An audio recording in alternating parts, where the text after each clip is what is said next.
Goldberg habla entonces de unas medidas tradicionales que ya las tratamos, que hacen referencia a la utilidad neta, el retorno de la inversión y el flujo de caja. Y él las convierte a otras medidas y que el problema es que esas medidas no permiten, digamos, capturar elementos de intervención a nivel operativo, o sea, cómo cambiaría la utilidad neta si decimos trabajar, no sé, horas extras en una semana, ¿no? Bueno, y las nuevas medidas, entonces, es el throughput, quedamos ahí en el inventario y los gastos de operación. El throughput es una velocidad, es una medida de velocidad o ritmo, ritmo al cual se genera dinero por unidad de tiempo. ¿Listo? Ritmo de generación de dinero por unidad de tiempo. ¿Y por qué motivo? Por las ventas de bienes. Los bienes son bienes vendidos. ¿Listo? Y el ritmo, y ese ritmo de generación de dinero está directamente determinado por el ritmo de el cuello de botella o el ritmo del sistema, el ritmo de producción. Está el inventario, que es el dinero que el sistema invierte en comprar cosas para vender que pretende vender. Es decir, en otras palabras, lo que se asuma como materia prima que se va a transformar en producto terminado. Y los gastos de operación, entonces, son los dineros o el dinero que se invierte en convertir inventario en producto terminado, perdón, en throughput. El dinero que se gasta en transformar inventario en throughput. Bueno, y el esquema gráficamente hablando se puede ver de esta forma, teóricamente. Una empresa, un proceso productivo, pues recibe inventario, usa gastos operacionales para convertir ese inventario en throughput. Y Goldgar habla de que la empresa es una máquina de generación de dinero. ¿Listo? Una máquina generadora de dinero. Ya hace 8 días hablamos, digamos, como las posibles controversias que puede generar con cómo está, digamos, la mentalidad hoy en día. Pero realmente tampoco es que sea incompatible. El throughput, por favor, dice, viene a partir de, y la hipótesis del throughput es porque los bienes son bienes vendidos, no bienes que se producen y se esperan vender, es decir, no hay producto terminado.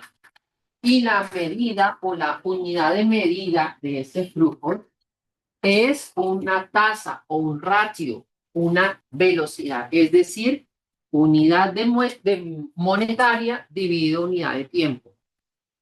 Entonces, pesos por hora, pesos por minuto, pesos por semana, a la vuelta de llegaron esto. Paula, Paula, sí, la que estaba, bueno, ¿te la conoce? ¿La amiga de ella? ¿No? ¿Usted la puede entregar?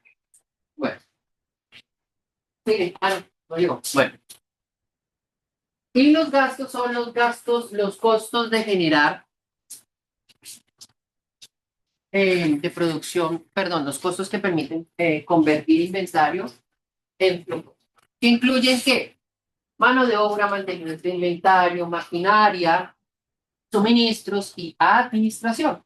Bueno, entonces, mientras me dan mi chance de terminar de consumir mi merienda, les voy a pedir por favor que ingresen a este slide y contesten esta pregunta.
Bueno, la pregunta es entonces, ¿qué debería suceder con cada medida de desempeño para alcanzar la meta operativa? Con el inventario, gravitaron ustedes a que debería disminuir. Y eso coincide pues con todo el tema de gestión de producción y en temas de inventario. Sí, debería disminuir. Con los gastos operacionales, totalmente de acuerdo, nos mandaron hacia abajo esa disminución. Y con los throughputs, pues ciertamente, aumentarlos. Vamos a ver esto matemáticamente, cómo se soporta. Bueno, se soporta matemáticamente de esta manera. Goldberg menciona, o en los cálculos nos dice, vea, la utilidad neta debe ser el throughput menos los gastos operacionales. Y eso, si lo divido por el inventario, me da el ROI, el retorno de la inversión. Miremos el lado derecho, porque en el lado derecho ya tenemos la respuesta a la pregunta para confirmar todo eso. En la derecha el ROI es un cociente. ¿Mm? El cociente para que suba, desde el punto de vista del denominador, si yo quiero que el cociente sea alto, ¿qué debe pasar con el denominador? Disminuye. Para hacer que disminuya, aumenta el cociente. Bien. ¿Y el numerador entonces qué debe pasar? Aumenta. El numerador es esto mismo que está acá y que está dado por una diferencia. La diferencia, para que la diferencia sea alta, para que suba, sea un valor grande, ¿qué debe pasar con el sustraendo, que es este?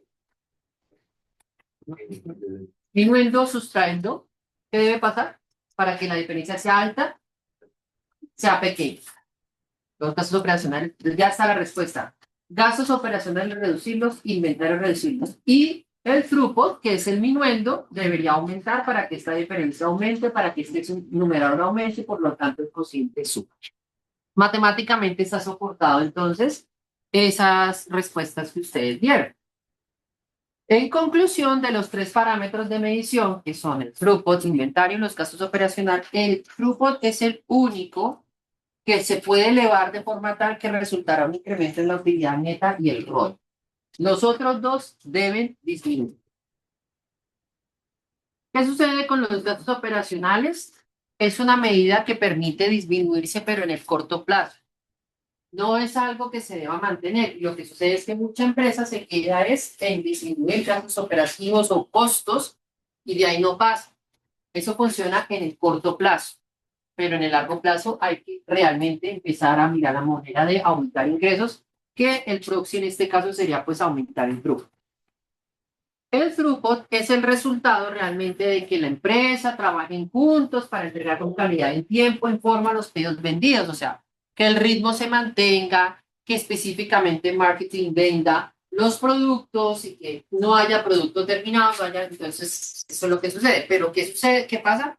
Que eso no es tan fácil lograrlo en el corto plazo, entonces en el corto plazo lo que se hace es que se acorten los costos operativos, ¿sí? Pero no se puede quedar ahí, o sea, hay que pues reducir gastos operativos, pero proyectar, aumentar entonces el throughput.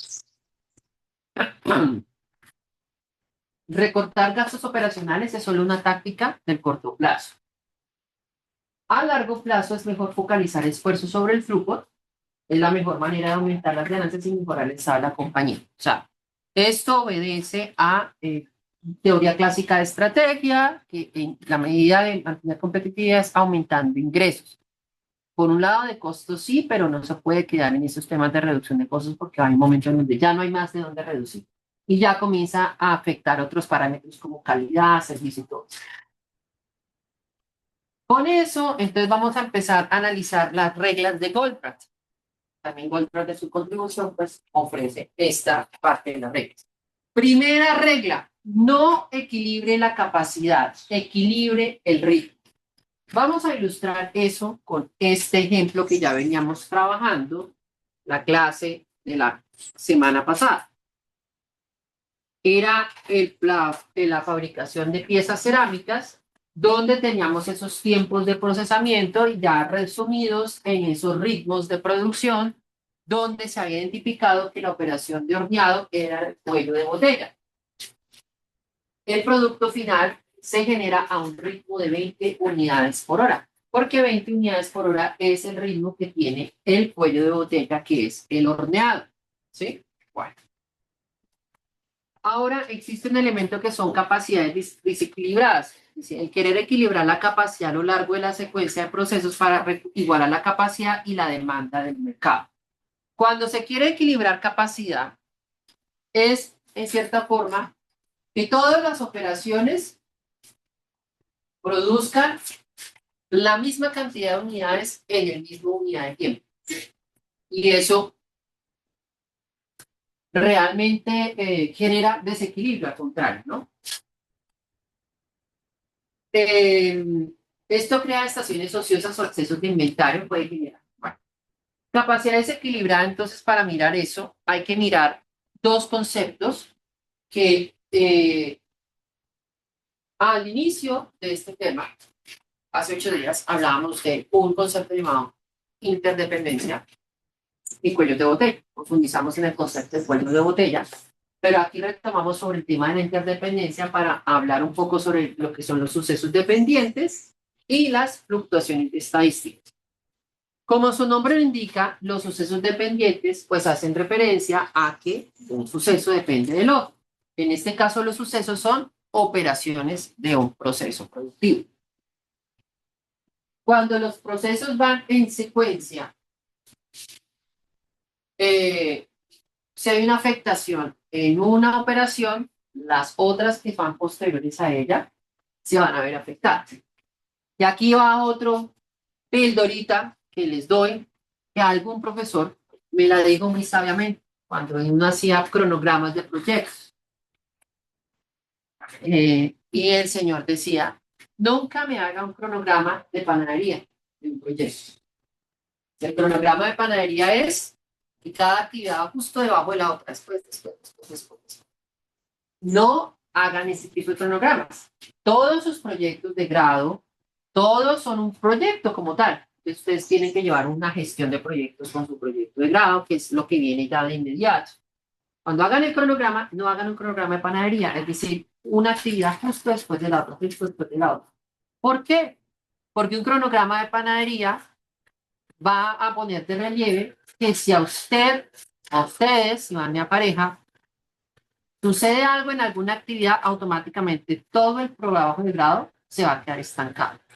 Entonces, en la medida de lo posible, procuren poner actividades en paralelo, cosas que puedan hacer en paralelo, lo que más puedan, la escritura del documento, no sé, un análisis, también una recolección, algo que se pueda hacer en simultánea, porque con mostrar actividades en simultánea da cuenta de que usted está planteando tener algunas contingencias en dado que alguna actividad se quede estancada. Entonces, si se queda estancada en una actividad, ahí visualmente usted puede ver que está avanzando en otras actividades.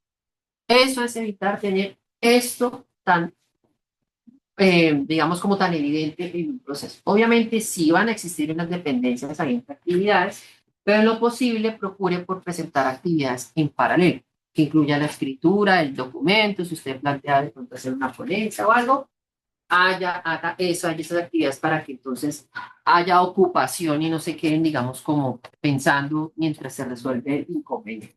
Entonces, eso apunta a los sucesos dependientes. Y los procesos que son pues altamente dependientes, que están en serie, pues cuando pasa algo en una actividad temprana en el proceso, pues todo se va por la borda. Y eso está estrechamente ligado con el concepto de fluctuaciones estadísticas. ¿Por qué está ligado con el concepto de fluctuaciones estadísticas? A ver, dice aquí que son posibles sucesos de variación en el ritmo de producción. El ritmo de producción matemáticamente viene determinado por el tiempo de procesamiento de esa operación de una unidad o de la unidad de producción que se tenga, porque puede ser una unidad, puede ser un grupo de unidades. Pero esas variaciones, ¿por qué vienen? Dice desde su punto de vista estadístico, es decir, su desviación está. Cuando ustedes allá hicieron el Diroper 1, en el peor de los casos, porque digo que serían el peor de los casos, allá en Galia, de manera simulada en clase, un estudio de tiempos, porque eso se debe haber hecho en una empresa. El curso debe hacerse el trabajo aplicado en la empresa, para que al menos tengan la experiencia de interacción con la empresa y al menos interactuar con un gerente, así sea una pyme, ¿sí? Por lo menos para ese tipo de cosas debe ser ese curso planteado. Pero la mayoría de los casos van a empresa. Y en ese trabajo que hacen un estudio de tiempos, ¿sí? Y ese estudio de tiempos, ahí estimaban unos ciclos, se hacen unas mediciones. Pero al final, para sacar ese tiempo tipo, ustedes hacen un promedio. ¿Y el promedio qué significa? Una estimación desde lo estadístico. Que al final ese promedio lo inflan por los suplementos allá de la tabla, la OIT, más el tema de la contingencia, el factor de contingencia, cosas que sean no controlables por la empresa y ya aumente ese tiempo, le da más chance de que varíe ese tiempo. Pero eso no lo exime de que el tiempo aumente, en algún momento en alguna corrida pase algo y el tiempo de la operación determinada se eleve.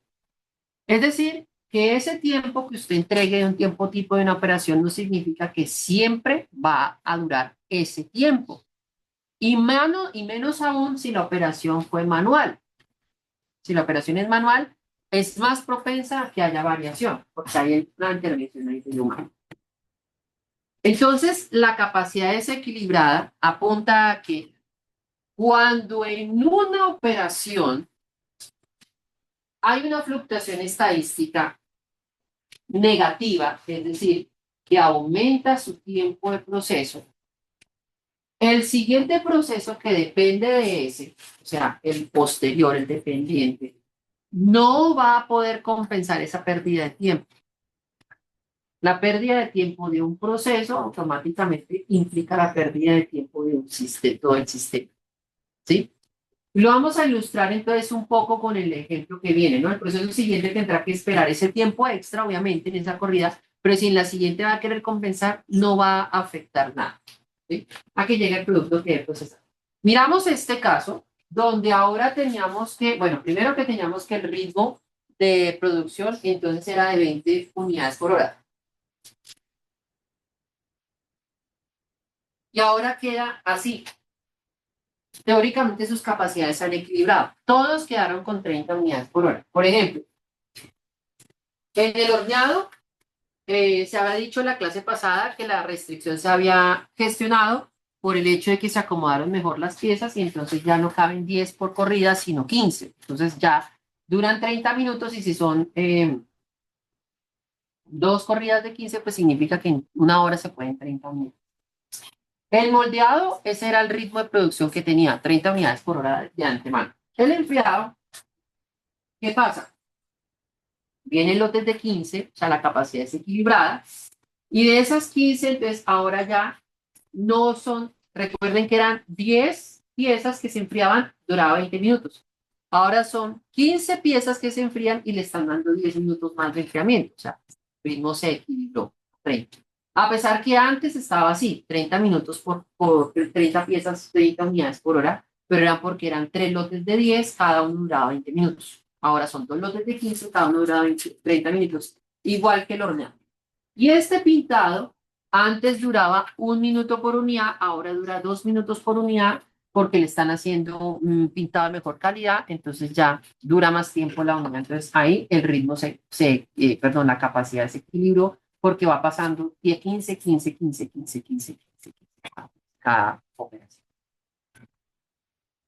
Entonces las capacidades entre comillas se han equilibrado. ¿Por qué? Porque van de a 15. En cada hora pues procesa 60, 30 unidades, ¿sí? Todas las cuatro. Sin embargo, esas capacidades no están equilibradas y presentan fluctuaciones estadísticas y dependencias que pueden retrasar el proceso. Vamos a ilustrar eso con estas dos operaciones adyacentes, que es moldeado y horneado. Entonces, estrictamente hablando, la duración de un moldeado, por ejemplo, por unidad, no es exactamente 2 unidades, sino que existe una tolerancia de más o menos 0.2. Punto 2 es el 20% de 60, serían 12 segundos. Es decir, que puede rankear entre 1 minuto 48 segundos y 2 minutos 12 segundos realmente, el moldeado. ¿Y eso por qué depende? Porque la textura de la arcilla puede hacer o más fácil o más difícil el moldeado. Recuerden que 2 minutos es un promedio. ¿Sí? Y el horneado pues dura exactamente 30 minutos porque es una operación automatizada. Aquí tenemos una línea de tiempo. Resulta que tenemos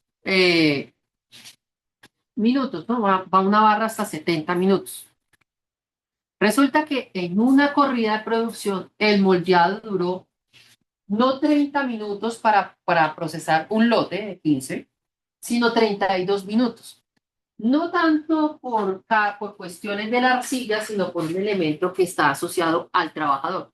El trabajador está indispuesto, de pronto le dio un dolor de cabeza, alguna cuestión, un cólico o algo, y duró 32 minutos. Al mismo tiempo hay un horneado. ¿Por qué al mismo tiempo hay un horneado?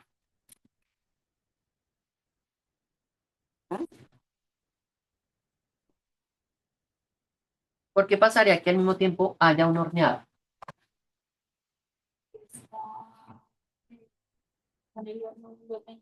Un lote anterior, muy bien. La operación de horneado viene paralelo procesando un lote anterior. Es decir, que este caso no es el arranque como tal desde cero del proceso. Viene un lote anterior horneado. Ese horneado acabó al minuto 30 porque está parametrizado que acabe en 30 minutos. Pero de todas maneras, el horno no está exento de que pase algo y se interrumpa y se prolonga. Pero en este caso no pasó nada. ¿Qué pasa con el horneado entonces? Para procesar el lote que venía moldeándose, le toca esperarse los 2 minutos porque no puede, acaba el lote y de una pasa el otro porque el anterior todavía no ha terminado. ¿Sí?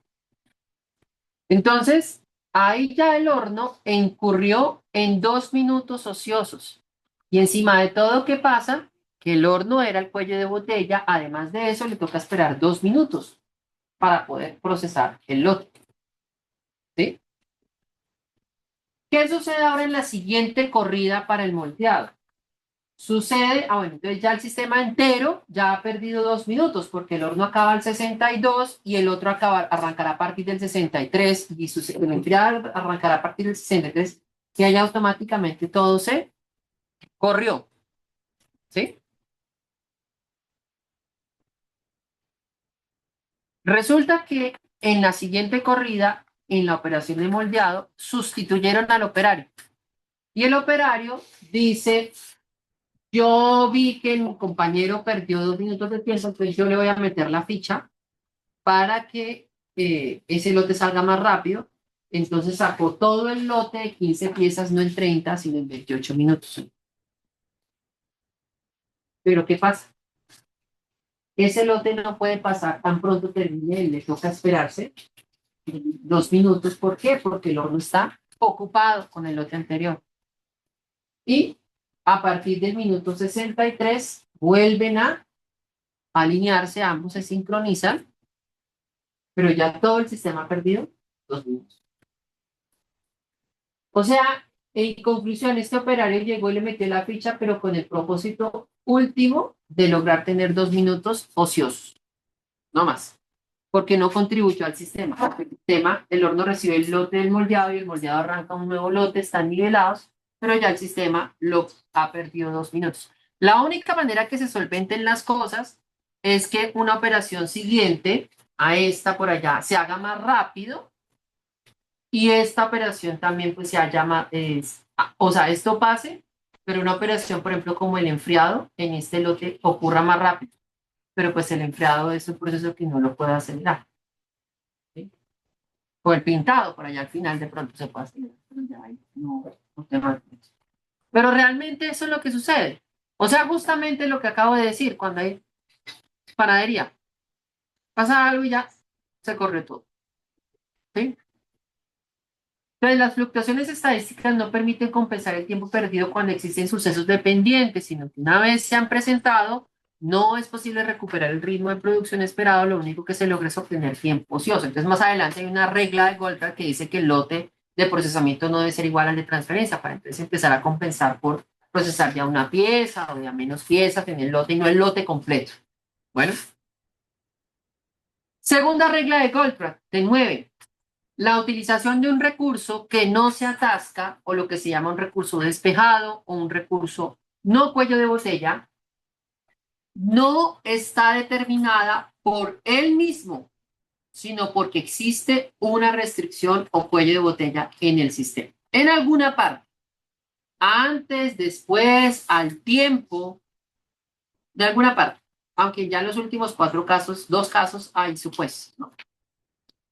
Vamos a ilustrar eso. O sea, a ver, es decir, un recurso no cuello de botella va a estar subutilizado, pero él está subutilizado no por sí mismo, sino porque está el cuello de botella. Bueno, miremos este primer caso. Caso A.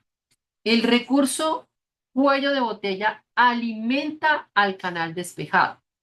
X es un cuello de botella y le proporciona producto a Y, a un proceso, a un recurso, una máquina, lo que sea.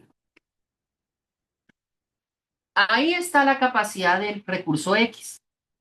200 unidades de producto las puede producir en 200 horas, es decir, una unidad por hora.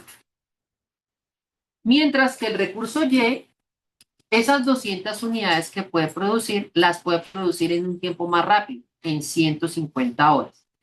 A la vuelta de 200 horas, va a poder producir no 200, sino 267 unidades. El recurso Y tiene más capacidad que el recurso X, ¿sí? Pero a la vuelta de 200 horas, el recurso Y no va a poder producir las 267 que tiene proyectadas, sino las 200 que le proporciona X, porque a la vuelta de 200 horas solo ha recibido 200 de X. Por lo tanto, la utilización de X va a ser 100%, porque a la vuelta de 200 horas produce 200 unidades, o sea, puede producir 200 de 200 posibles. Y a la vuelta de 200 horas en Y va a producir 200 de 267 posibles. Luego la utilización de Y es más baja. La utilización siempre de un recurso que no es cuello de botella es más baja. Y el recurso cuello de botella va a tener la utilización al 100, porque es el cuello de botella, justamente. ¿Sí? Entonces, Y no tiene que esperar a X. O sea, Y le va entregando, ¿sí? Y tiene más capacidad. No se acumulan productos de más en el sistema. Todos avanzan, ¿sí? Todos avanzan hasta el mercado. No hay acumulación, porque este es el que está limitado y este pues ya aquí en adelante pues se entrega al mercado. Segundo escenario, al contrario, el recurso no cuello de botella, que es Y, le entrega producto al cuello de botella, que es X. Resulta que si produjera a la velocidad y sin temas de teoría de restricciones, aquí habría algo llamado trabajo sin terminar o producto en proceso, porque este funciona más rápido que este y le entrega más producto. Pero si nosotros le aplicamos Goldfrapp a esto, donde entonces X puede en 200 horas producir solo 200 unidades, entonces Y se ha de subordinar a producir solamente 200 unidades en 200 horas. Por lo tanto, su capacidad, que era teóricamente 267, se ve subutilizada porque solamente puede producir 200 y queda al 75%. Entonces, en cualquier ubicación, Y va a tener una subutilización del 75%. Y tiene una capacidad de 267 y X apenas 200. Hay que producir solo 200 unidades de Y, el 75% de capacidad, porque de otro modo se acumula trabajo sin terminar junto a X. Eso significa TST, trabajo sin terminar.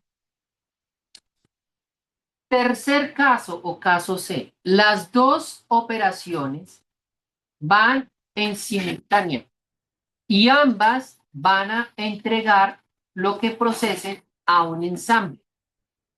Lo que pasa es que el ensamble, para que suceda esta subutilización, tiene un supuesto. Es que el ensamble se realiza con una pieza que genere X y con una pieza que genere Y. ¿Sí? Si es así, vuelve y pasa lo mismo. Pues Y solamente puede entregar 200 unidades a 200 horas y X le va a tocar limitarse a entregar 200 en 200 horas, no las 267 que puede, que puede. De en dado caso, las que genere de más van a quedar acá, pues en este esquema llamado refacciones. ¿Sí? Entonces ahí dice, una unidad de X y una unidad de Y forman un ensamble. X es el cuello de botella con 200 unidades de capacidad y por consiguiente Y no debe trabajar más allá del 75% para que no se acumulen piezas de más en refacciones. ¿Sí? No puede pasar del 75%. Cuarto escenario, y este tiene ya, ese también tiene un supuesto, ¿no? Los dos procesos generan productos, pero ambos entregan sus productos a mercados independientes, como ustedes pueden ver ahí en el esquema, con las mismas ritmos y toda esta historia. Para que haya subutilización en el caso de Y, el supuesto clave es que la demanda requiera cantidades iguales de X y de Y. ¿Sí? Entonces, si hay esa situación, en este caso sí, entonces solamente puede demandar 200 de X, por lo tanto de Y, tiene que demandar, limitarse a demandar 200 unidades. De lo contrario, van a quedar como bienes terminados el exceso de producción que realiza. Y eso hace que entonces Y nuevamente se tenga que limitar a trabajar solamente al 75% y no al 100%, porque entonces va a generar de manera innecesaria bienes terminados ahí al final. Y ahí eso también aplica en teoría de restricciones, eso tampoco ha de quedarse bienes terminados o producto terminado. Entonces, realmente el tema de la subutilización de los recursos cuello de botella es porque hay perdón, de los recursos no cuello de botellas, porque en alguna parte, en cualquier situación, hay un cuello de botella, un recurso cuello de botella ubicado o una restricción.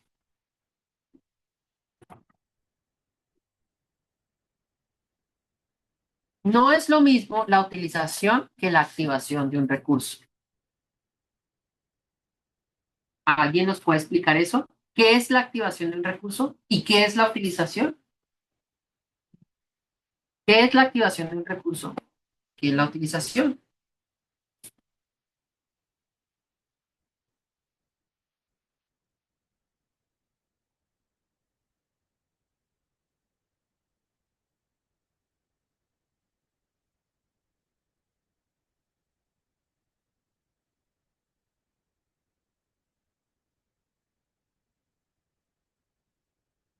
¿Mm? ¿Qué es la activación de un recurso?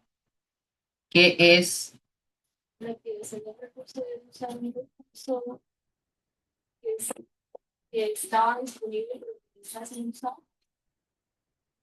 la activación? Es simplemente que está en funcionamiento y la utilización es que tanto de esa capacidad está usando, o sea, está cubriéndose. Es una cosa, no es lo mismo que la otra. ¿Sí? Cuarto, una hora perdida en un cuello de botella es una hora perdida en todo el sistema. Lo acabamos de ver en el tema de la dependencia, ¿no? Específicamente porque el cuello de botella manda el ritmo de todo. ¿Listo? Quinto, una hora ahorrada en un centro de trabajo que no es un cuello de botella, es un espejismo. ¿Cómo interpretan esa regla?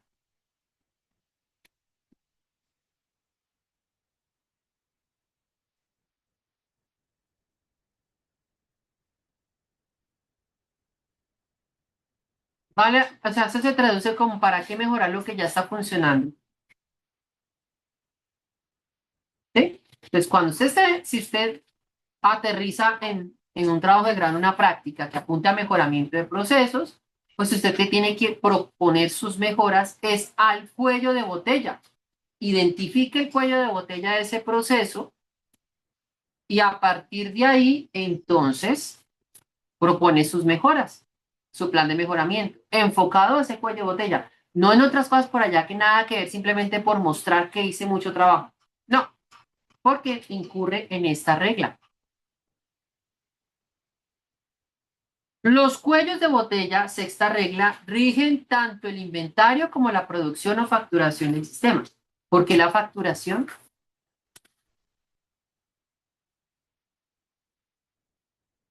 ¿Por qué? Por por el throughput. Porque el ritmo se multiplica por la utilidad y me genera el ritmo de generación de dinero. Y el ritmo de generación de dinero, pues es un ritmo de facturación. Y el cuello de botella también rige el inventario porque entonces si no tengo si es un ritmo lento, pues no le voy a inyectar tanta materia prima, porque también el tema del inventario en proceso va a quedarse ahí materia prima acumulada para procesar. Recuerde que el inventario en este caso se interpreta como esa materia prima que se invierte para convertir el producto terminado. Entonces, si hay un ritmo lento, pues entonces no puedo inyectarle tanta materia prima si fuera un ritmo más rápido, porque entonces inyecto más materia prima. Entonces, en últimas, ese ritmo determina la materia prima que voy a usar y también el throughput, porque es el que va a generar velocidad de dinero. 7. El lote de transferencia puede no ser, y de hecho muchas veces no debe ser igual al del proceso. ¿Vale? ¿Cómo se interpreta eso? Lote de proceso es lo que se produce en cada corrida. En el centro de trabajo entre dos preparaciones seguidas suele ser de tamaño amplio para evitar paradas de setup de máquinas que son grandes. ¿Sí? Por ejemplo, una máquina que haga, no sé, impresiones o todo el tema del estampado de bolsas plásticas y todos esos rollos son rollos de muchas bolsas para que justifique toda esa preparación. Entonces la corrida, ese es el lote de preparación. Y el lote de transferencia es la cantidad que se transporta de un puesto al otro de trabajo. No siempre es igual. Y no debería ser igual. ¿Mm? Y el lote de procesamiento debe variar a lo largo de la ruta. ¿Para qué? Para que entonces si hay alguna atasco en un proceso acá, el otro proceso todavía está trabajando y tiene material para trabajar. Y no sea exactamente todo igual, transferencia, procesamiento y demás. ¿Por qué? Porque el tema de las fluctuaciones estadísticas y la interdependencia va a ser muchísimo más evidente. No se va a poder amortiguar los retrasos. Número 9, las prioridades solo se pueden fijar teniendo en cuenta simultáneamente todas las limitaciones del sistema. Es decir, recoge todo el tema de mejoramiento continuo. Y es que las prioridades en cuanto a mejora deben ser únicamente basadas en función de cuello de botella. Intervenga cuellos de botella. Cuellos de botella. Todo el tiempo es, mire cuellos de botella, intervenga, lo mejórelo, eleve el recurso. Si no hay plata, pues entonces gestiónelo y gestiónelo cada vez mejor con lo que hay.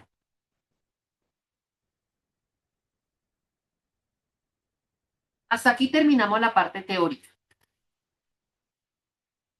Arrancamos entonces con la parte de ejemplos y ejercicios. Primer ejemplo, y los dos primeros ejemplos son ejemplos de observación, más que elaboración. ¿Listo? Vamos a mirar entonces estos ejemplos de trabajo a partir de organizar o gestionar la producción con base en teoría de restricciones. Persicol es una fábrica de persianas y cortinas. Ella tiene tres productos protagonistas en su catálogo: persiana plástica, de aluminio y de madera. Para su fabricación usa tres centros de trabajo: cortado, armado de persiana y ensamblado final. La empresa vende, todo lo que produce. Eso es clave. No se puede quedar producto terminado. Vende todo lo que produce. Por esa razón, quiere analizar cuál de sus tres productos genera más dinero y así únicamente deducir ese. Es decir, irse por uno solo de los tres y desechar los otros dos. Es un elemento de priorización de productos. Aquí están las rutas de fabricación de cada uno de los tres productos. Esas rutas se leen de abajo arriba, según esta nomenclatura, y cada ruta es un producto. En la parte superior observan aquí que es persiana plástica, persiana de aluminio y persiana de madera. En cada producto aparecen los precios de venta. Todo esto que aparece en línea oblicua, que es MP, corresponde a materia prima que se gasta, se paga e interviene antes de ese centro de trabajo. Aquí están los centros de trabajo de corte, armado de persiana y ensamble final. Si la utilidad se toma como precio menos costos, ¿cuánto es la utilidad de cada uno de los tres productos, por favor? ¿Cuánto es la utilidad de la persiana plástica? Miren ahí, me dan el valor. Hagan el cálculo.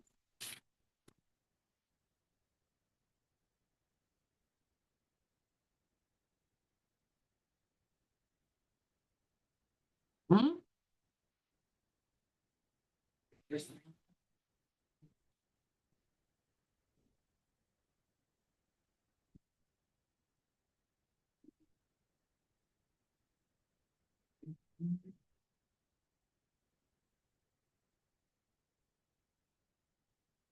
La utilidad del primero, entonces, ¿cuánto es? 30, ¿no? 50 y aquí da 20, 30. La del segundo, la de persiana de aluminio, 15, 75 y esto suma 60. ¿Y esta? 20, 60 menos aquí 25, 25 y 15, 40, 20. Muy bien. ¿Cuál es el cuello de botella para la persiana plástica? ¿Qué centro de trabajo? ¿Corte, armado de persiana o ensamble final? ¿Y cuánto es el ritmo?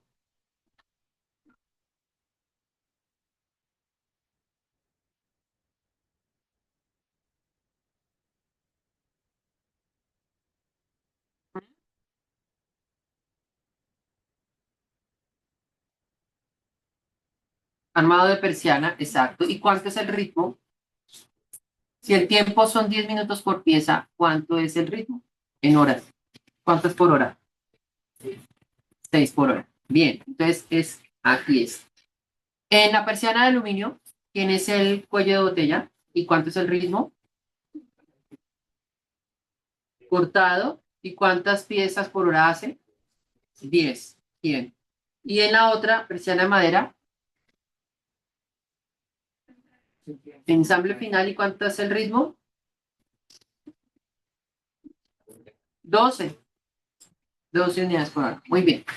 Bueno, ahora dice el ejercicio, el ejemplo, que hay tres socios y ellos se encuentran reunidos tomando la decisión de cuál producto escoger. Cada uno de los tres socios tiene una opinión distinta. Y dice, el primer socio dice, mire, venda principalmente el producto que tenga el precio de venta más alto. El 2 dice, venda principalmente el producto que tenga la utilidad bruta unitaria más alta. Y el tercer socio dice, venda principalmente el producto que maximice las utilidades brutas totales. ¿A cuál de los tres nosotros le hacemos caso? Vamos a mirar lo que diría cada uno y analizarlo. El primer socio dice, venda principalmente el producto que tenga el precio de venta más alto. El que tiene el precio de venta más alto sería vender la persiana de aluminio. ¿Por qué? Porque la persiana de aluminio tiene el precio de venta más alto que es 75. ¿Sí? Pero si miramos esta persiana de aluminio, ¿qué pasa con la utilidad? Resulta ser la utilidad más baja, el que presenta la utilidad más baja. Entonces, ese punto de vista del primer socio como que lo podríamos desvirtuar, porque sí, es el que vale más, pero es el que tiene costos más altos, entonces tampoco. Este socio está ignorando los costos de materia prima. Entonces, ese punto de vista no nos sirve. Según el socio 2 dice venda el que tenga la utilidad unitaria más alta. En este caso sería pues vender la persiana plástica porque es el que ofrece la utilidad unitaria más alta. Convencionalmente nosotros diríamos, sí, venda ese producto porque es el que me representa más. ¿Sí? Y sería una opción pues, digamos como a simple vista conveniente. Esa era la persiana plástica. El tercer socio dice, mire, ¿sabe qué?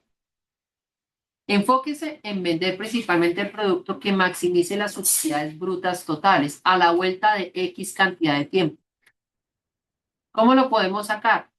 Entonces, además de la utilidad unitaria, es importante mirar el ritmo al que ésta se genera. Es decir, cada cuánto se obtiene un producto terminado de cada persiana. Miremos, ya ustedes dieron los cálculos, ¿no? El ritmo de producción de cada producto terminado se mide en función del ritmo de producción del recurso restrictivo, el cuello de botella del proceso productivo.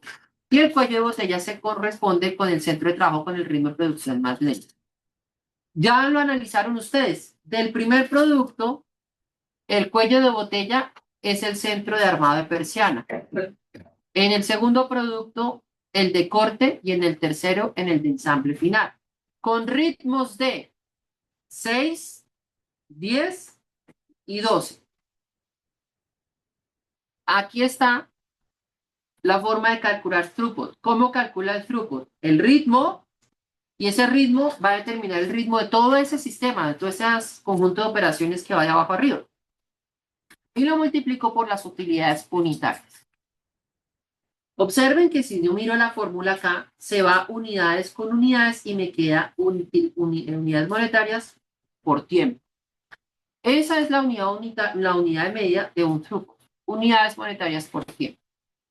Si miramos la tabla, ahora la vamos a complementar pues indicando el cuello de botella, que ya dijimos que era armado de persiana, corte y ensamble final, con los tiempos respectivos y los ritmos 6, 10 y 12, las utilidades, y tenemos el throughput de cada persiana. A la luz de ese throughput, la solución es que vender la persiana de madera. Este ejemplo lo podríamos imaginar como, piense usted que hay dos concesionarios de carros. Este concesionario vende carros de lujo. Supongamos que vende Citroën.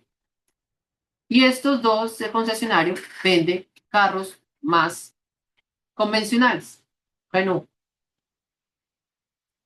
lo que nos dice Goldratt es que cuánto tiempo, bueno, y eso que Citroën tampoco es que sea una marca tan de lujo, pero sí es más costoso.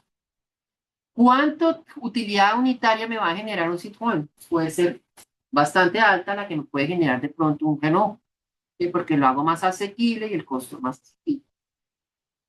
Pero ¿qué pasa con el Renault? Rota más que el Citroën.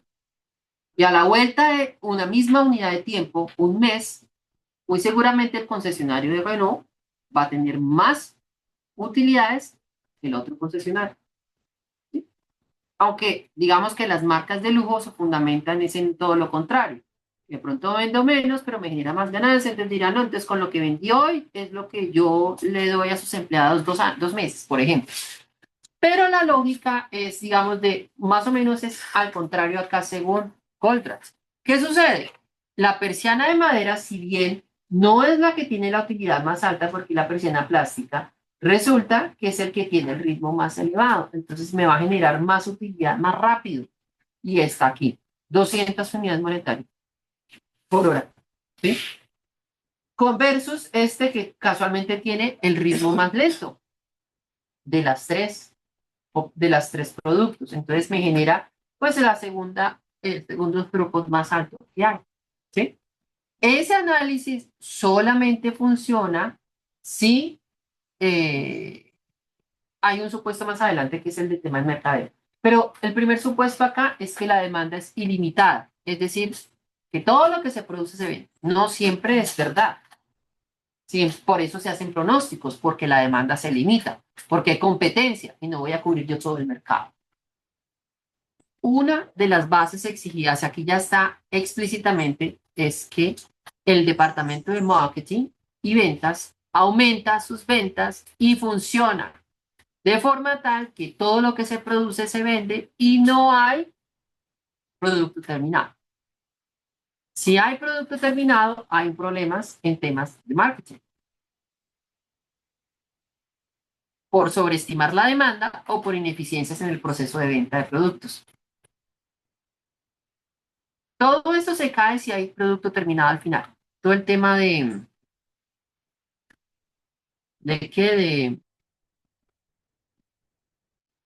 throughput y toda esta historia. De hecho, el cálculo del throughput está con ese supuesto que se vende. Si no, el del throughput ya no es eso. De no existir suficiente demanda por el producto de persiana de madera, que es el que más se vende, el que más throughput tiene. Entonces, y si hay capacidad en los recursos, porque tampoco acá se han mirado temas de capacidad de recursos, se procede entonces a producir el producto de persiana plástica, porque es el que tiene el segundo throughput más alto, y así empieza a priorizar. Esto nos ayuda a introducir que el throughput lo vamos a utilizar como un criterio de priorización de productos cuando tenemos limitaciones en capacidad. De hecho, aquí conectamos justamente con CRP a, digamos que a la manera como lo interpreta teoría de restricciones, pero tiene una conexión muy evidente con CRP, porque hay capacidades disponibles, capacidades necesarias y toda esa historia, pero pues ya no va a pasar, digamos, como periodos a periodos, sino vamos a mirar un periodo puntual.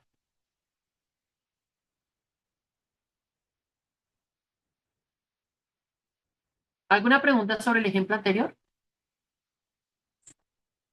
Clave, identificar cuello de botella, calcular utilidades para determinar throughput y priorizar. Este otro ejercicio ya integra capacidades disponibles, como ustedes pueden ver en el primer párrafo. Para una línea de fabricación de 4 productos de la misma familia se requiere de la operación de 2 máquinas, es decir, cada máquina es un recurso. Estas trabajan 3 turnos diarios, cada uno de 8 horas y se trabajan 5 días a la semana, generando gastos operacionales de 3.000. Rápidamente, díganme cuánto es la capacidad disponible por máquina.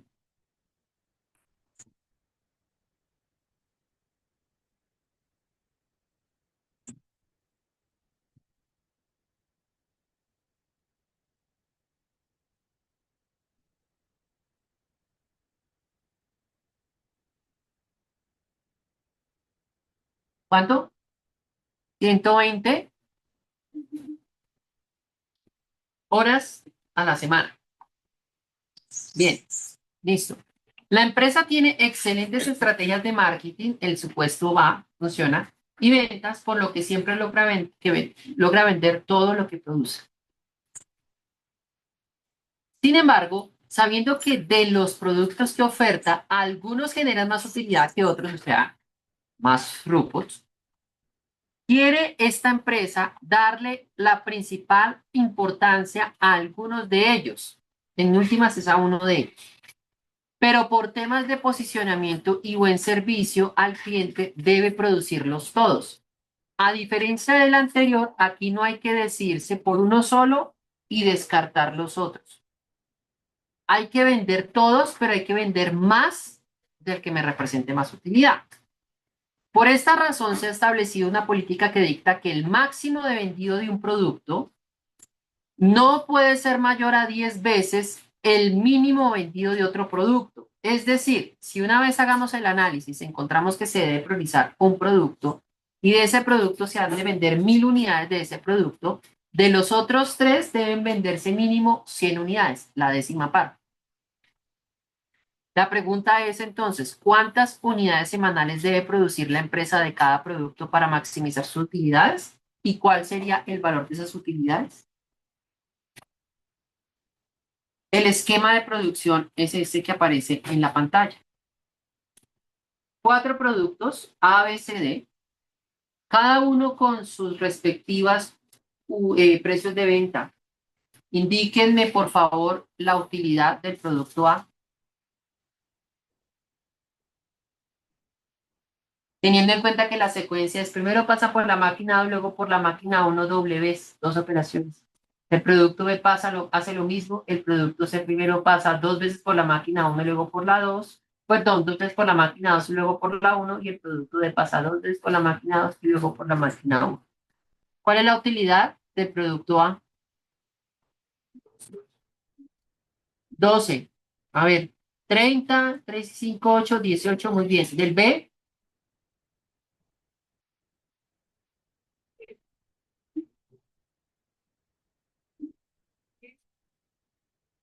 ¿cuánto? 10. Debe ser 12, 10, 12, 10.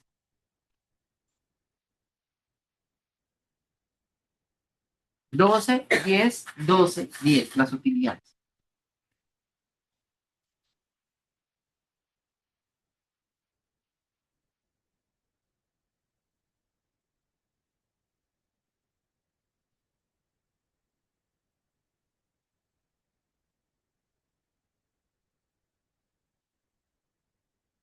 Bueno, entonces se va a calcular el throughput de cada producto partiendo de la identificación del cuello de botella. ¿Cómo vamos a identificar ese cuello de botella? Miramos ahora aquí ese esquema. Resulta que el cuello de botella no puede ser cada cajita de estas porque cada cajita es una operación, ¿sí? Entonces hay que agrupar es por máquina. El cuello de botella es un recurso, o sea, una máquina. Entonces, el producto A, ¿cuánto dura pasando en la máquina 1? 15 minutos, porque es 10 y 5, 15. El producto B también 10 y 5, 15. El producto C solamente 5 minutos, porque aquí es primero pasa por la máquina 2 y el D la misma historia. Por la máquina 2, el producto en la máquina 2 dura 20 minutos solamente, el producto B dura 20 minutos también y el producto C y D ambos duran 20 y 10, 30 minutos. Resulta que como es necesario producir los 4 productos, entonces toca sumar cuánto sería una corrida de 4 productos en cada máquina. Si yo hago una corrida de 4 productos en cada máquina, en la máquina 1 me va a demorar 40 minutos y en la máquina 2 me va a demorar 100 minutos.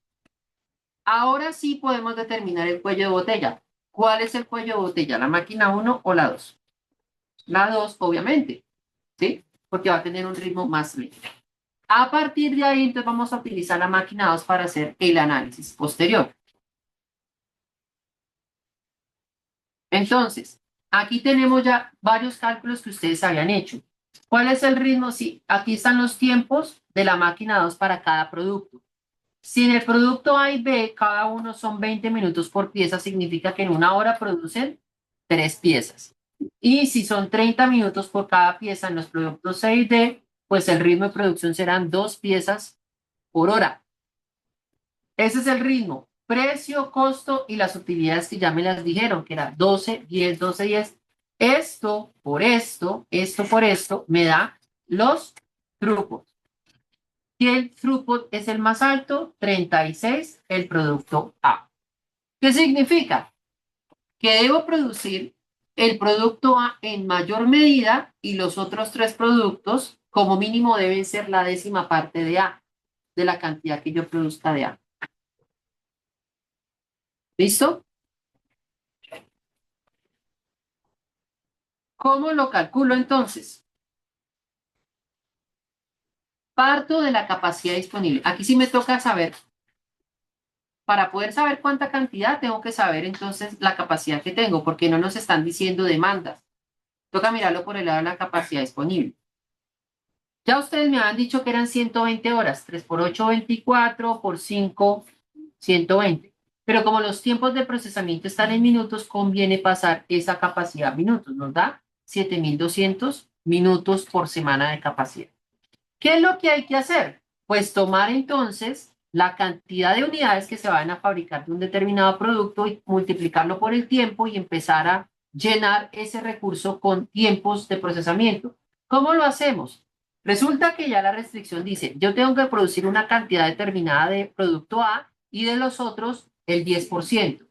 ¿Cómo lo hago? Entonces, voy a empezar a sacar la ecuación donde tengo la capacidad disponible de ese recurso. Voy a empezar a calcularla a partir de la capacidad que me va a generar cada uno de los productos.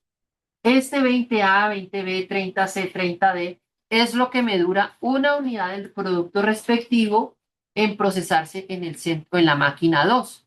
Entonces, el tiempo que me va a consumir toda la cantidad de A's que yo voy a producir en el centro de trabajo, en la máquina 2 será pues la cantidad que yo necesito saber, que es X, y lo multiplico por 20, que es el tiempo que dura una unidad en procesarse en el centro de trabajo o la máquina 2, ¿sí?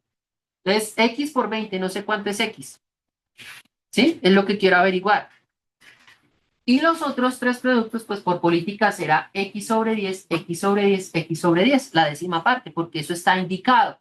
La décima parte debe ser cada uno de los otros productos. Y eso, entonces, esta cantidad de producto lo multiplico por lo que me dura una unidad de procesarse en la máquina 2 y me da entonces el tiempo que me va a consumir toda la cantidad de productos B que voy a mandar a producir dentro del portafolio. Y lo mismo con C y lo mismo con D. ¿Está clara esa ecuación? ¿O hay alguna pregunta? Aplicando álgebra básica, me da que la cantidad de productos de A debe ser 257.14, pero como A deben ser unidades, en este caso, digamos es A. Sería redondear al entero inferior. Aquí se recomienda redondear al entero inferior. Y no redondear al entero convencional, porque en este caso sería 26. No sabemos si después de hacer 26 por cada uno de los tiempos, más 20 por 257 a la vuelta me dé más de 7.200. Si yo redondeo convencional, pueda que entonces me redondee al entero superior y al hacer ya todo el cálculo, ya como tal, se me sobrepase la capacidad. Entonces, para ser más conservadores, vamos a redondear la cantidad a producir al entero inferior, siempre y cuando esos productos pues se midan en términos de unidades, sean discretos. ¿Sí? Entonces, si son 257 unidades de A, pues serían entonces 25 unidades de B, C y D respectivamente. Esa sería la primera parte de respuesta a esa pregunta. 257 productos de A, 257 unidades del producto A y 25 unidades de los productos B, C y D. Y la utilidad que se debe calcular entonces es a partir de la información que nos dan el 257 por 12, 10, 12, 10, recuerden que son las utilidades. Entonces, multiplico, esta sería la utilidad de todos los productos A, esa sería la utilidad de todos los productos B, C y D. Y le resto los gastos operacionales que ya me los proporciona, que es un bloque completo de 3.000, y me da la utilidad total, digamos, bruta, bueno, el neto ahí de utilidad de ese ejercicio. 884 unidades monetarias. ¿Qué diferencia hay al anterior? Que aquí ya nos toca hacer una priorización de productos, distribuirlos todos y hay una capacidad del recurso que condiciona la cantidad producida. El anterior era simplemente llegar a la priorización y ya, no más. No había que hacer nada más. En este es priorizar y presentar el portafolio de productos de acuerdo a la capacidad que ofrece el cuello de botella. Pregunta sobre este segundo ejercicio, por favor, o este ejemplo.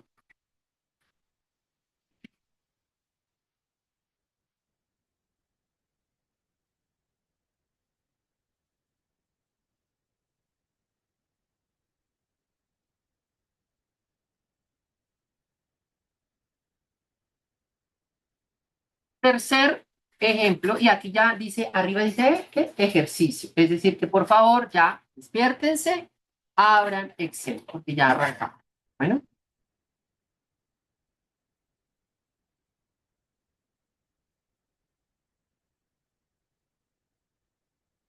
entonces, ejercicio 1, pregunta 1.1. Ese sí está desde ceros, no hay plantillas, no hay nada.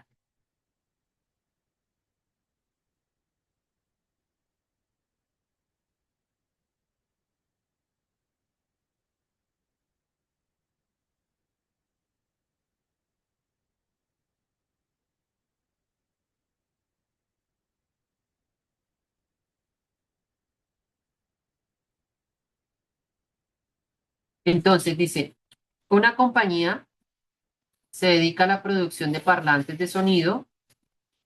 En su oferta actual dispone de dos productos, el parlante de 20 vatios, P20, y el parlante de 35 vatios, P35, para su fabricación. Perdón, para su fabricación la empresa hace uso de 4 centros de trabajo distintos. Cada uno de ellos dispone de 2 turnos diarios de 8 horas y se trabaja 5 días a la semana. Por los trabajadores, servicios, arriendo y otros, los gastos operacionales semanales son de 10.000 unidades monetarias por semana. ¿Listo?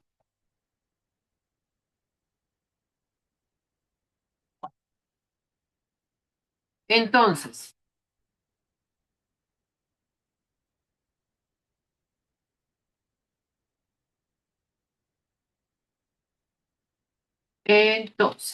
vamos a arrancar con este ejercicio.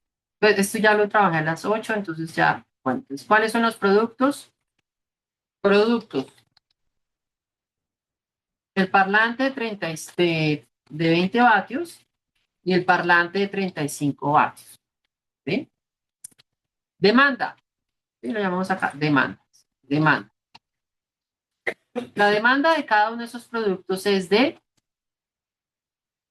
bueno, acá aparece la demanda, 600 y 300 unidades. Yo aquí tengo 600 y 300, creo que son unidades por semana, sí, unidades por semana. Listo. Y tengo la información de los gastos operacionales. Aquí aparece la información. Sí. Ahí está. Los gastos operacionales. Todo esto que estoy copiando y pegando directamente en la otra hoja somos que son datos ya dados en el problema. No hay nada, digamos, con fórmula. Yo siempre hago los cálculos. Entonces están los productos, las demandas, los gastos operacionales. Bueno, ahora tenemos que los centros de trabajo. Sí, centros de trabajo. Los centros de trabajo se llaman CT1 porque son 4 centros de trabajo, CT2, CT3, CT4. Y va a ir una cosa, economía de medida, ¿sí? Aquí van los tiempos, y aquí va, que va debajo de este. ¿Sí? Entonces, la información que nos entrega de capacidades son lo siguiente. Cada uno de ellos dispone de 2 turnos diarios. Entonces, turnos por día, aquí lo voy a dejar aquí a la derecha, turnos por día son 2 turnos diarios. ¿Qué más nos dice? 8 horas, entonces será horas por turno.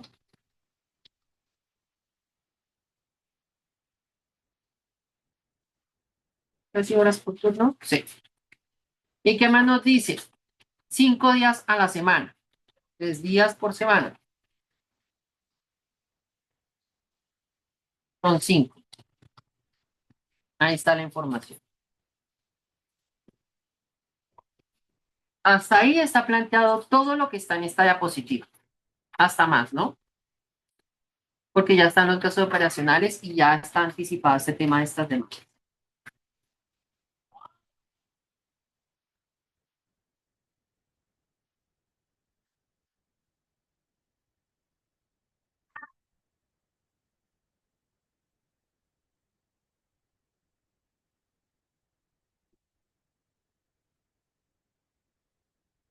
Ahora dice, el mercado puede absorber la siguiente demanda semanal. Están las demandas de esos 2 productos y hay unos parámetros que nos dan que son los precios de venta y los costos de materia prima.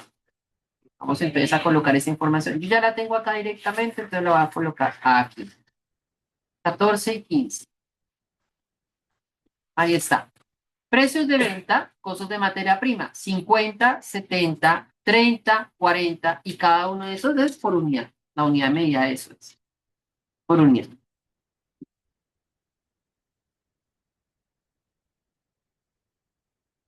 ¿Sí?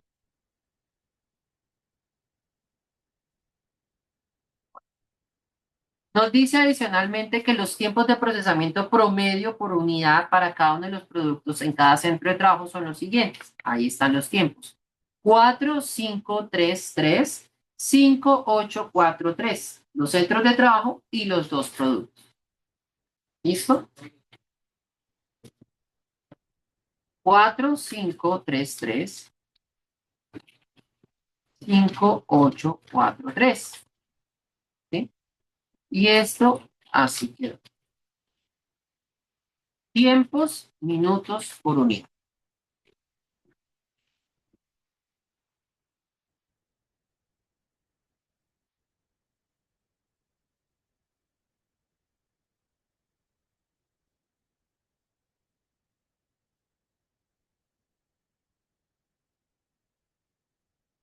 Primera pregunta.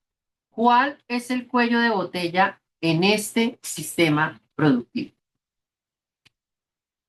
Para determinar un cuello de botella, en este caso, no basta simplemente mirar ritmos. El cuello de botella en este caso va a ser, haga de cuenta, y no, haga de cuenta no. El cuello de botella, por ejemplo, en CRP, es ese centro de trabajo cuyo desviación acumulada negativo al final, ¿sí? Y si son 2, pues son dos cuellos de botella. El que sea más negativo, pues será el que se va a intervenir primero. ¿Y eso cómo se hace? Pues eso lo podemos hacer acá, solamente que es que en CRP está por fila y acá está por columna, porque por fila era la información de cada producto, ¿cierto? Y aquí cada columna tiene un producto. 600 y 300, ¿a qué lo podemos hacer el análogo? A las entradas de pedidos planificados en un CRP, en una semana en particular. 4, 5, 5, 8, 3, 4, 3, 3, los tiempos que están ahí que acabamos de transcribir, serían los TTCs de cada centro de trabajo para cada producto. ¿Sí o no? Bueno, entonces, ¿cuánto sería el valor de capacidad necesaria para producir pues esas entradas de pedidos planificados que están allí planteadas en cada centro de trabajo? ¿Cómo lo harían?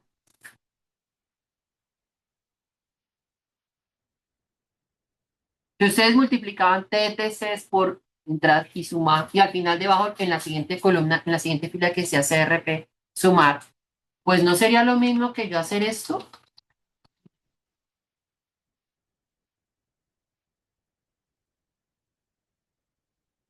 ¿sí o no?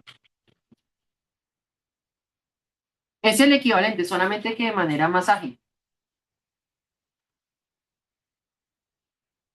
Y ese 3.900, 5.400, 3.000 y 2.700 vendrían a ser las capacidades necesarias. O sea, eso que está ahí, esos datos, sería lo que aparecería en cada centro de trabajo en la fila que dice CRP sumatoria de CN.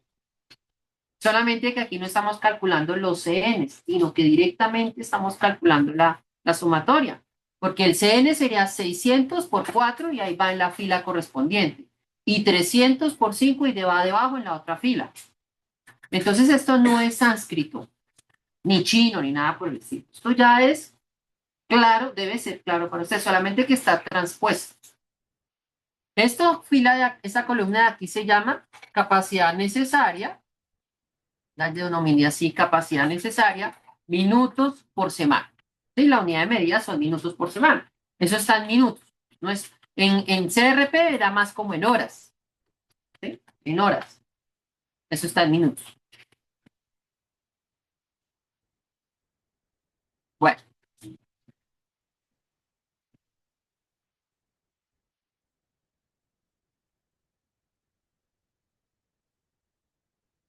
Y esa capacidad necesaria en un CRP, nosotros la comparamos contra una capacidad disponible en la primera fila, ¿recuerdan? ¿Cierto? Y esa capacidad disponible la podemos calcular a partir de aquí, ¿cierto? Pero entonces, ¿qué pasa? La capacidad necesaria en la columna E, ¿en qué unidad de medida está? Minutos por semana. Si nosotros calculamos la capacidad con solo esas tres columnas, nos va a dar en qué? Horas por semana. Entonces, ¿qué nos toca? Minutos por hora. Minutos por hora. Aquí yo tengo ya la información que lo diga así. Minutos por hora. Y ahora sí la capacidad disponible será, entonces, el producto de todo eso.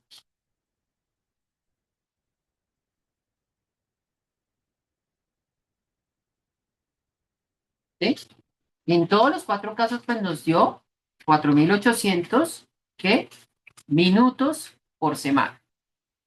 Entonces, aquí hemos traducido lo que antes hacíamos en CRP con una estructura diferente, pero al final de cuentas es lo mismo. Además que es más simplificado porque estamos mirando una semana, no estamos mirando un horizonte de tiempo. Con estos cálculos ya podemos entonces dar respuesta a la primera pregunta, que es identificar el cuello de botella. ¿Quién es el recurso cuello de botella? ¿Cuál centro de trabajo es el cuello de botella? ¿Cuál? El centro de trabajo 2. ¿Por qué? Porque las capacidades disponibles de todos los centros de trabajo es 4.800 y la capacidad necesaria de ese centro de trabajo 2 es ¿cuánto? 5.400. Sin haber hecho esto, pues uno podría sospechar que era el centro de trabajo 2, pero tendríamos que confirmarlo cuando lo contrastemos con la capacidad disponible. Si la capacidad disponible fuera 6.000, ningún centro de trabajo es un cuello de botella. Y el centro de trabajo 2 podría considerarse como un recurso restrictivo de capacidad que en dado caso que no se gestione bien y se pasa. Pero aquí se pasa. Entonces el centro de trabajo 2 viene a ser el cuello de botella. Aquí ya tengo con formato puesto, entonces voy a aprovechar, ahorrarme ese tiempo. Y ahí tú hice eso. Resalto esa fila y le coloco RCB al centro de trabajo 2. Y ya tenemos la respuesta a esa primera pregunta. Identificamos el cuello de botella a partir de un análisis básico de CRP. Solamente que, digamos, esa diferencia que hay ahí es lo que iría en la fila llamada desviación, sí, CRP menos sumatoria de C, perdón, de CD menos CRP, en la fila de CD. ¿Hasta aquí hay preguntas? No. Bueno, ahora, la pregunta 1.2, ya contestamos la pregunta 1.2, entonces vamos a la fila 17. La pregunta 1.2 nos dice, en función del cuello de botella, decida cómo se dará la producción con el fin de maximizar las ganancias y calcule las utilidades semanales totales. Bueno, aquí hay que empezar ahora sí a mirar el tema del throughput. ¿Qué pasa? Aquí en este momento nos dice, no nos dice absolutamente nada de que se puede comprar más máquinas, nada. O sea, como quien dice, organice esa producción porque ciertamente usted no va a poder entregar las 600 unidades de un producto y las 300 del otro. Tiene que alguno de los dos sacrificarse y producirse menos. ¿Cómo vamos a organizar eso? Entonces aquí vamos a aplicar teoría de restricción. ¿Cómo lo vamos a hacer? Entonces lo primero que hacemos, quiero mirar la fila como está aquí, es la fila 18. Entonces vamos a identificar el throughput. Para sacar el throughput, porque nos toca, ¿qué vamos a hacer? Vamos a priorizar entre los dos parlantes. ¿Cuál hacer? Hacer todas las unidades ya del uno del otro, si el caso serán las 600 del uno o las 300 del otro, a partir del throughput. Y del que no se priorice, pues entonces se produce lo que se alcance con la capacidad que sobre de ese centro de trabajo. Para eso, entonces necesitamos sacar ¿qué? El throughput. ¿Y el throughput es qué? Ritmo por utilidades. Entonces, lo primero que hay que sacar es el ritmo. Ustedes ya hicieron esos cálculos de ritmo mentalmente en estos otros ejercicios. Entonces, si aquí se producen 5 minutos tarda un P20 y 8 minutos un P35, pues el ritmo será 60 dividido eso, 12 y 7.5. Serán 12 parlantes de 20 vatios, se podrán procesar en el centro de trabajo 2, que es el cuello de botella, y 7.5 P35 en ese mismo centro de trabajo. Esos ritmos no se redondean. Ellos quedan así porque es una unidad de medida continua que es velocidad. Eso es velocidad, entonces queda continua. Esa unidad de medida entonces va a ser ¿qué? Unidades por hora. La unidad de medida del ritmo es unidades por hora. ¿Sí? Vamos a sacar entonces ahora, ¿cuál es el otro pedazo que es para el throughput? Ya sacamos el ritmo, ¿por cuánto? Utilidades. Entonces la utilidad unitaria, yo aquí ya tengo esto escrito, pues es simplemente precio menos costo. ¿Sí? Y eso es por unidad.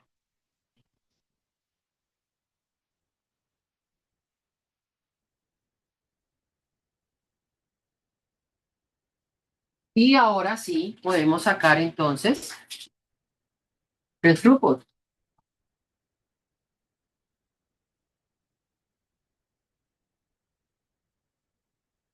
El throughput es ¿qué? Ritmo por utilidad. Eso nos da 240 y 225 y la unidad de medida que es por hora. Muy bien.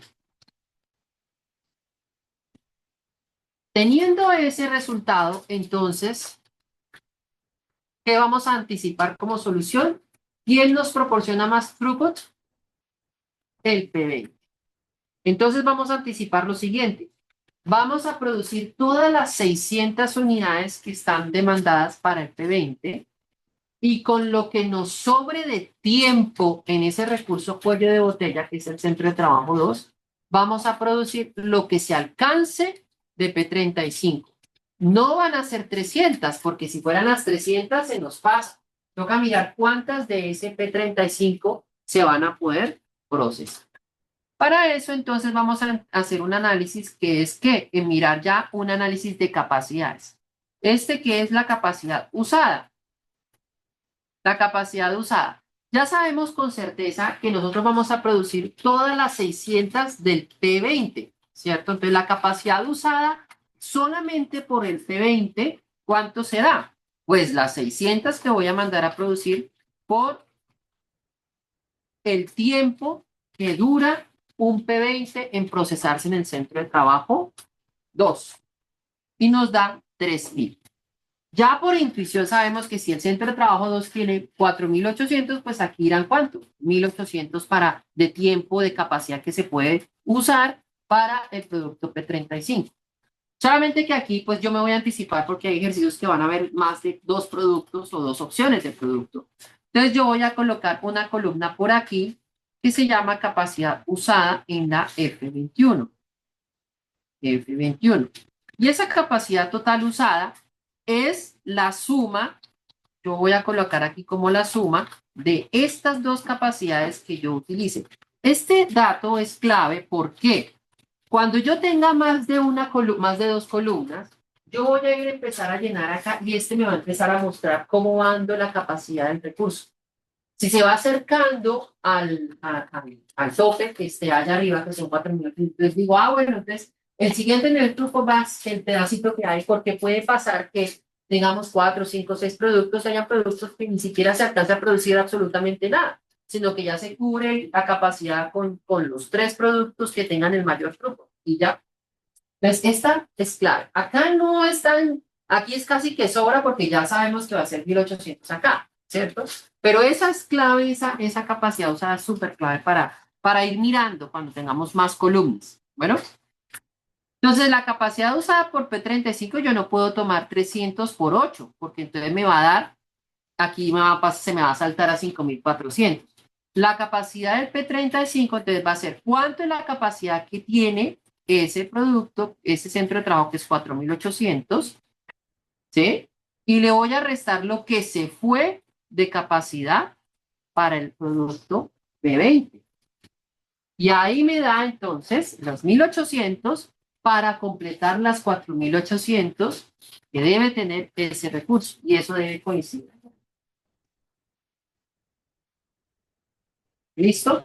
Ahora, aquí tenemos cuánto se nos fue en tiempo, en total, para la cantidad de productos aquí para acá. ¿Qué nos toca ahora sacar? La pregunta que nos hacen es, bueno, ¿cómo es el portafolio de productos? Entonces, ¿será que unidades producidas o unidades a producir? Realmente porque es un elemento de planeación. Unidades a producir. ¿Cuáles serán las unidades a producir? Pues entonces, para el caso del P20, va a ser, digamos, como es algo como elemental porque es como devolvernos. Es devolvernos, ¿no? Porque ya, si aquí sería 3000 dividido entonces los 5, pero se vuelve claves para este caso porque no sabemos cuántas del P35.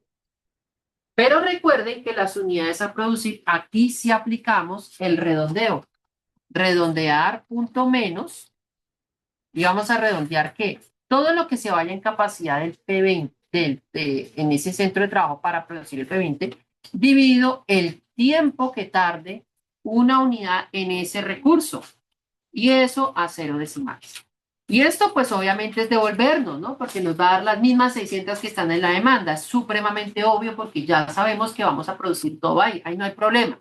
Y si van todos full, pues ahí no hay problema. ¿Dónde se nos vuelve interesante ese cálculo? Aquí, para saber exactamente cuántas P35 se pueden producir con esas 1800 minutos que quedaron de tiempo disponible en el centro de trabajo 2. Y nos dice, no puede producir las 300, puede producir 225, no puede producir más. Eso es, digamos, como la gracia de esos cálculos. Las unidades de medida de eso, pues son estas, ¿no? Pues estas capacidades son minutos por semana y estos son unidades por semana que se pueden producir. Ya está como la parte A de esa pregunta 1.2. ¿Cómo es la organización de la mezcla? La mezcla de producción va a ser 600 unidades del P20 y 225 del P35. Y la otra pregunta es cuáles son las utilidades. Entonces, para calcular las utilidades, yo voy a crear acá otra fila llamada utilidades. Y las utilidades, pues será, pues si yo tengo 600, cada una la utilidad vale 20, pues por 600, ¿sí? La utilidad, una me genera 20 de utilidad, pues ¿cuántas me generan 600? Pues multiplico, me da 12.000 acá, me da 6.750. ¿Y esa utilidad es qué? La unidad de medida de esa utilidad es qué?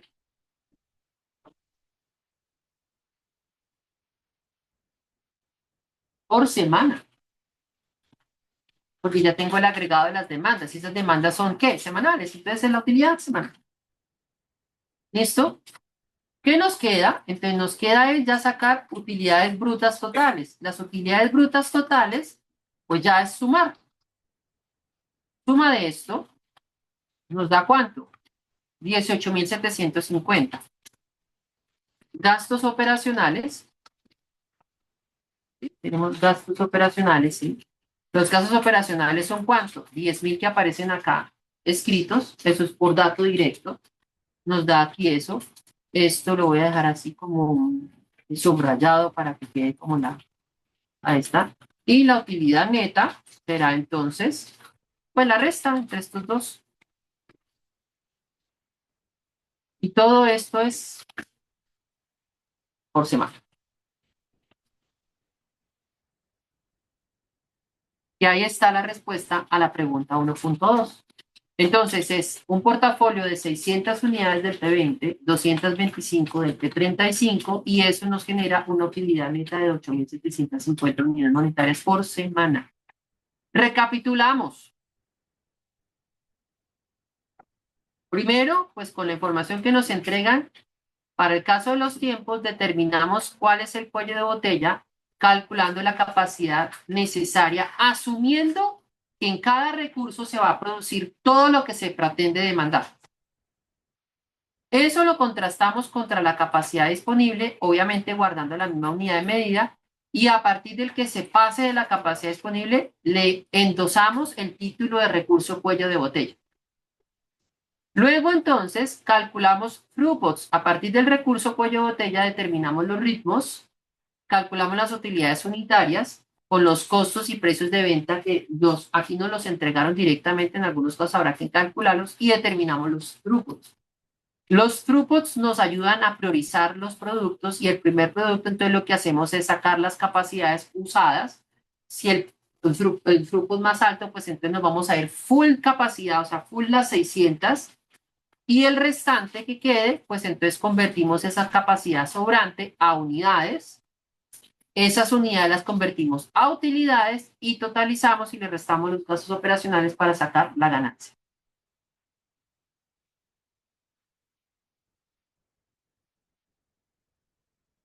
¿Preguntas sobre este desarrollo?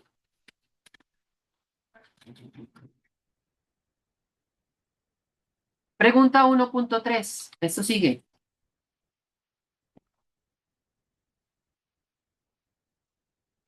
Actualmente la empresa solo vende productos directamente a sus clientes por medio de canales digitales. Sin embargo, una comercializadora presente a nivel nacional quiere ofertar los productos en sus tiendas físicas, por lo que le ofrece a la compañía la posibilidad de absorber una demanda semanal de hasta 300 unidades de P20 y 150 de P35, pero debe proveer los productos con una reducción en el precio del 10%.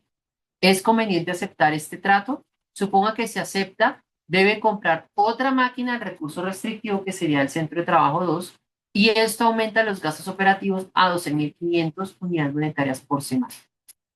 ¿Cómo haríamos ese desarrollo? Básicamente hay que hacer todo lo que hicimos antes, porque es otro escenario. Pero la pregunta es, Vamos a manejar solamente dos columnas para los productos P20 y P35 respectivamente, en donde se le sumen a los 600 del P20 300 y a los 300 del P35 le sumamos 150. Lo vamos a hacer así. ¿Fusionamos? No. La razón por la cual no se fusiona es porque uno prioriza con qué criterios que uno prioriza qué producto mandar a hacer. No, con con la palabra rara, con el throughput. ¿El throughput de qué viene? Del ritmo y la utilidad. Ok, ¿la utilidad de dónde viene? Del precio menos costo. Le pregunto, ¿el precio ahí en esas dos opciones de producto es el mismo? No, en ese escenario le ofrece la grande superficie o el canal físico a vender si usted le vende el producto más barato. Al cambiar usted el precio, cambia todo.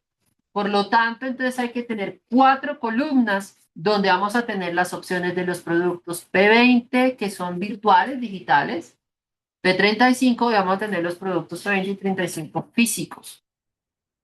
Y vamos a generar 4 opciones. Operacionalmente, en planta, son el mismo producto porque tienen el mismo proceso, solamente que se van a bifurcar por motivos de que van en un canal de distribución distinto, que implica un precio más barato, un throughput distinto y una priorización distinta. ¿Sí? Entonces nos toca hacer todo, pero entonces ahora ampliando a 4 columnas. Y ahí sí la filita que dice capacidad usada, la total, ahí sí va a tener sentido. Pero va a quedar a medio camino porque así quedó a las 8 para que entonces quedemos al tiempo y que ustedes lo terminen en casa. ¿Qué hacemos nosotros? Entonces vamos a la 32. Entonces vamos a tomar acá todo esto. Yo voy a copiar todo esto y llegué hasta acá. Creo que llegué hasta acá. Sí, llegó hasta acá. Entonces, 32. Resulta que este P20 y P35 se conocen como el P20 y el P35 virtuales. ¿Qué hice yo? Copié lo anterior y lo pegué hasta acá, hasta donde dice costos de materia prima, porque de ahí no vamos a pasar no va a pasar intencionalmente. P20 y P35 virtual. Faltan otros dos productos que son los físicos. Entonces, ¿qué me toca? Todo esto correrlo 2 columnas. Y esto entonces se va a llamar acá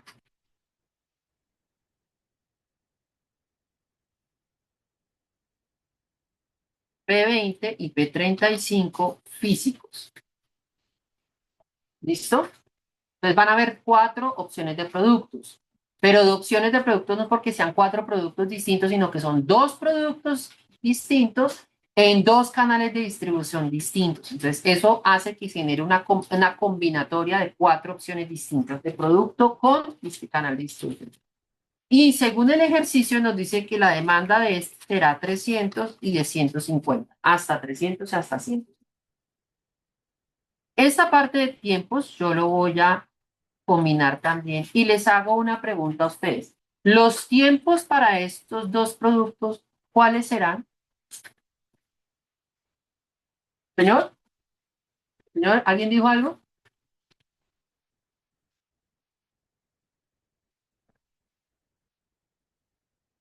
Los mismos. Es que yo no voy a hacer que el producto sea más rápido o más lento por el hecho de que yo lo vaya a entregar por internet o en físico. Y no dice, el ejercicio no dice nada al respecto. De los tiempos son iguales. De los tiempos son iguales. Y entonces el análisis de capacidad es el mismo. Entonces la capacidad necesaria será que aquí tengo que reformular la cuestión acá porque entonces acá la capacidad necesaria es con estas 4 demandas, asumiendo que cada centro de trabajo va a satisfacer todo. Cada uno de los 4 centros de trabajo va a satisfacer todo. Los 2 productos en los 2 centros de trabajo, de los 2 canales de distribución respectivamente. Aquí es, hágale. Capacidad necesaria de acuerdo a lo que esté establecido. Hágalo. Y ahí ya cambia. ¿Listo? Aquí ya cambió. Estos valores son los que dan. 5.850, 8.100, 4.500 y 4.050. Obviamente, el centro de trabajo 2, que era el cuello de botella, está súper volado, ¿cierto? Y el centro de trabajo 1, pues también está volado. Pero en este escenario nos dice que pasan dos cosas. Que si usted opta por esta opción donde un intermediario le dice, le voy a vender, le voy a comprar 300 y 150 del otro, le implica, uno, comprar, ¿qué dice? Una máquina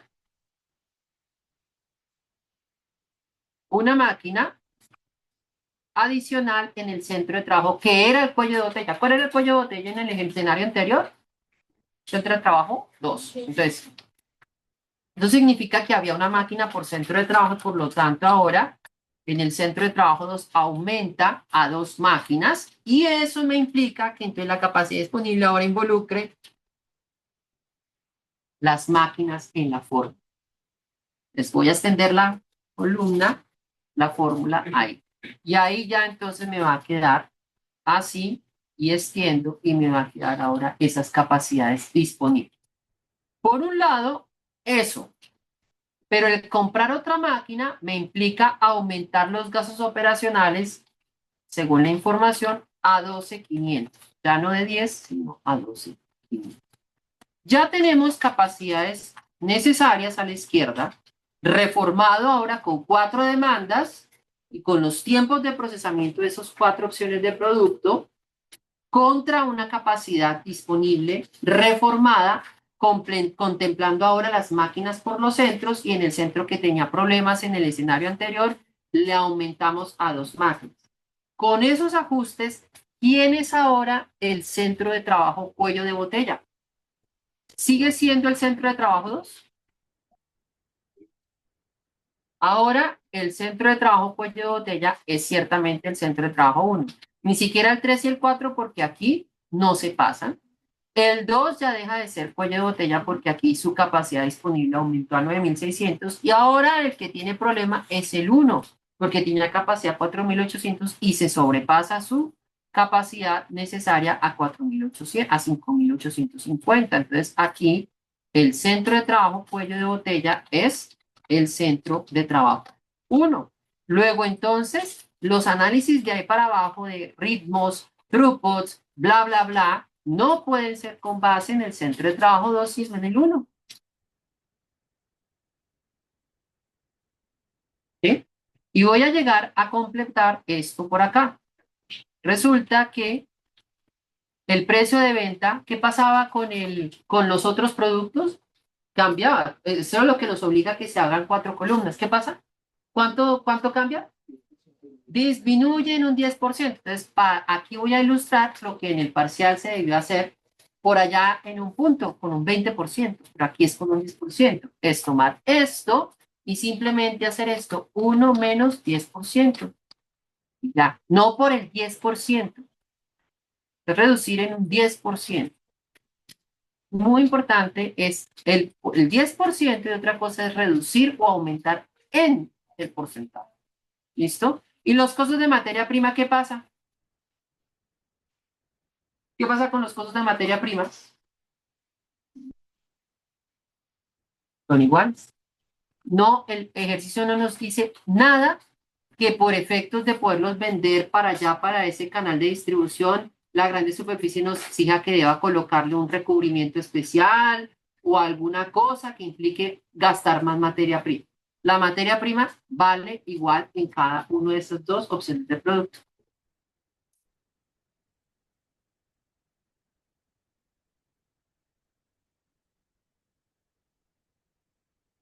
Y ahí queda. Entonces, ustedes van a completar ya esta parte, van a hacer el análisis del ritmo, la utilidad unitaria, todo eso, pero entonces ahora lo van a hacer es con base en el centro de trabajo 1, porque es el cuello de botella. Es exactamente lo mismo. Ahora, aquí sí va a pasar que esta celda va a ser importante, esa de capacidad usada. ¿Por qué? Porque no necesariamente va a pasar y no sé si, no sé si sucede finalmente, que haya capacidad para producir las cuatro opciones de producto. Si ustedes están viendo que, por ejemplo, es 4.800, también debe ser 4.800, porque la capacidad de botella es 4.800.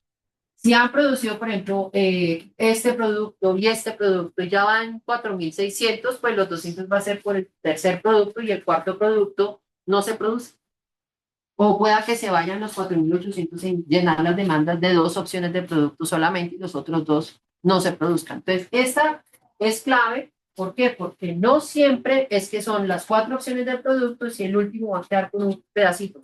Pueda que simplemente los 4.800 se vayan si se producen solamente dos productos y ya, y los otros dos no se producen. Entonces, ahí sí esa capacidad usada es importante. Ahí no tanto porque pues ya sabemos que por descarte pues el uno y el otro.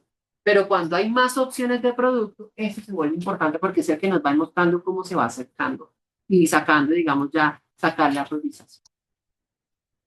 Y hasta ahí, digamos, llego en el ejercicio hoy porque aquí llegué en el de las 8. Hasta ahí llegamos a las 8 de la mañana. Entonces ya esto, entonces, pues tampoco es que haya ahorrado su cantidad de tiempo, 9 minutos. De las 10, de las 8. Preguntas sobre este desarrollo, inquietudes,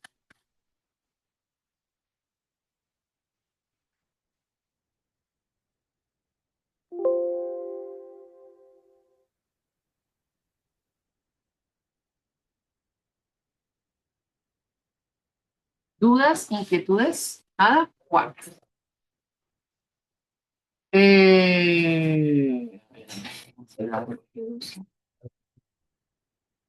esto lo voy a, mientras van firmando, yo voy subiendo esto al Moodle. Eh, recuerden, hoy es el plazo para responder el foro RP. Una cuña adicional que quiero hacer hoy es que ya están las notas de las autoevaluaciones, no las he publicado, pero el promedio es como 4.6 para arriba. Es decir, que tengo una expectativa bastante alta en los ejercicios de MRP del parcial, porque debe ser correlacionada los resultados, porque está al mismo nivel de complejidad. ¿Sí? O si no, pues llegaré a la conclusión que son un hermoso comité de aplausos. Entonces, el taller vino por Amazon y el parcial llegó porque, cosa que no quiero que pase. Bueno, entonces, bueno, ya aquí finalizo la llamada.